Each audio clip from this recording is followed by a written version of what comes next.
মৃত্যুর ৩ দিন আগে মৃত ব্যক্তির মধ্যে ৩টি আলামত প্রকাশ পায়। মানুষ যখন পৃথিবী ছেড়ে দুনিয়া থেকে চলে যাবে, কবরের যাত্রী হয়ে যাবে, চিরস্থায়ী জায়গাতে চলে যাবে, দুনিয়ার মায়া ত্যাগ করে ওই মুহূর্তে মানুষের ভিতরে ৩টি সিম্পটম লক্ষ্য করা যায়।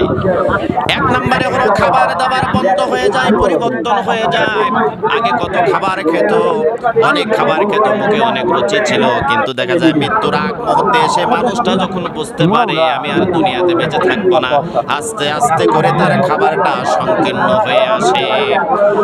২ নম্বরে মানুষের কথার ভিতরে ভিন্নতা দেখা যায়।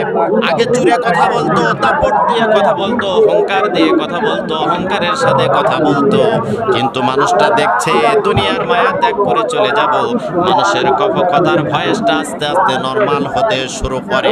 এমনটা বলতে থাকে, যদি মা মারা যায় তাহলে বলে বাবা